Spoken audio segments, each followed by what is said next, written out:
फिर से निकाल सकते हैं। केवल शुरू के दिनों में खाते में से धनराशि निकालने पर प्रतिदिन 10,000 रुपया और प्रति सप्ताह 20,000 रुपये की सीमा तय की गई है।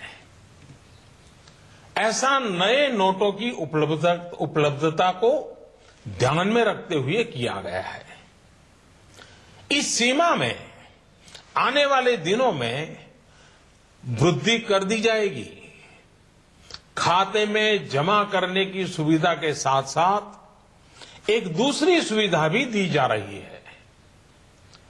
तत्काल आवश्यकता के लिए 500 और 1,000 रुपये के पुराने नोटों को नए एवं मान्य नोट के साथ 10 नवंबर से 30 दिसंबर तक आप किसी भी बैंक या प्रमुख और उप डाकघर, हेड पोस्ट ऑफिस और सब पोस्ट ऑफिस के काउंटर से अपना पहचान पत्र जैसे कि आधार कार्ड, मतदाता कार्ड यानी कि voter card, ration card, passport, pan card इत्यादि सबूत के रूप में पेश करके आप नोट बदल सकते हैं।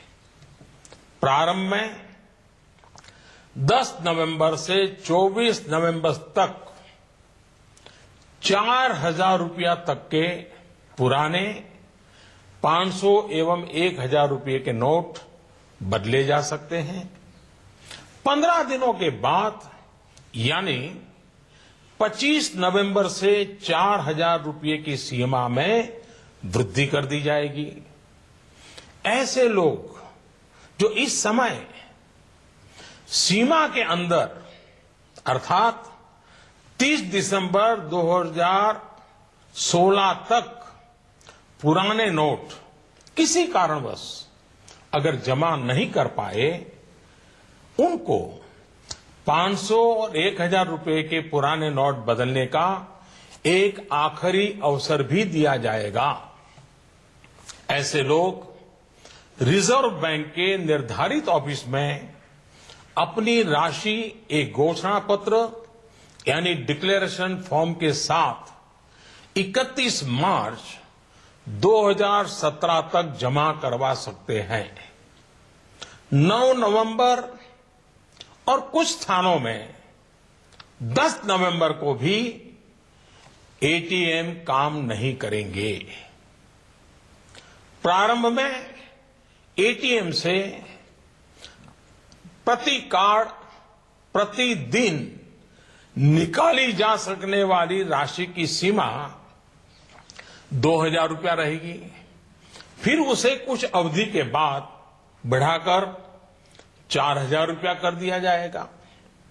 वैसे तो 500 और 1,000 रुपये के पुराने नोट आज रात्रि 12 बजे से कानूनी तौर पर खत्म हो जाएंगे, परंतु सामान्य जनजीवन की जरूरतों को ध्यान में रखते हुए मानवीय दृष्टिकोण से हमने इस प्रक्रिया में शुरू के 72 घंटों में यानी कि 72 आवर्स मतलब कि 11 नवंबर की रात्रि 12 बजे तक नागरिकों के लिए कुछ विशेष व्यवस्था की है। जैसे 11 नवंबर की रात्रि 12 बजे तक सभी सरकारी अस्पतालों में भुगतान के लिए पुराने 500 या 1,000 रुपये के नोट स्वीकार किए जाएंगे। इससे वैसे परिवार जिनमें कोई बीमार है उन्हें उपचार में कोई बाधा न आए।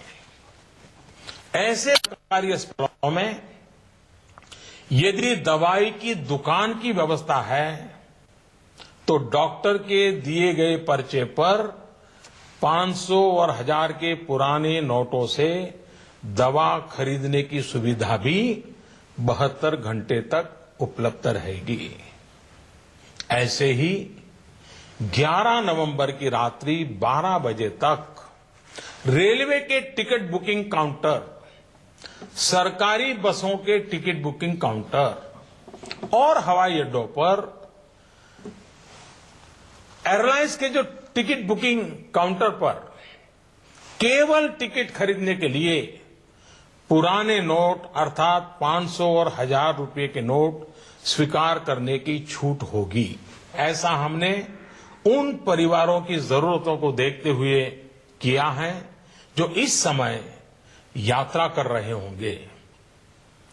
केंद्र अथवा राज्य सरकार द्वारा प्रमाणित कोऑपरेटिव की दिनचर्या की वस्तुओं की दुकान जैसे केंद्रीय भंडार, सफल और दुग्ध विक्रय केंद्र, मिल्क पाउडर, ऐसे स्थानों पर भी 11 नवंबर की रात 12 बजे तक पुराने 500 और 1000 रुपए के नोट स्वीकार करने की छूट होगी।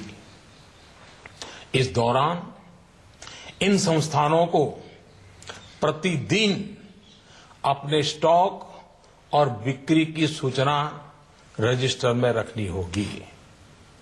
सार्वजनिक क्षेत्र पब्लिक सेक्टर के पेट्रोल एवं CNG gas station, retail outlet, जहां पर पेट्रोल, डीजल और सीएनजी गैस की बिक्री के लिए भी 11 नवंबर की रात 12 बजे तक पुराने 500 और 1000 रुपए के नोट स्वीकार करने की छूट होगी।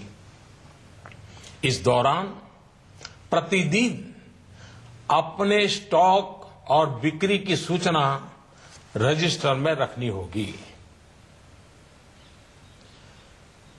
शवदाह गृह, श्मशान गृह, क्रेमेटोरियम, ऐसी जगहों पर भी 11 नवंबर की रात 12 बजे तक पुराने 500 और 1000 रुपए के नोट स्वीकार करने की छूट होगी।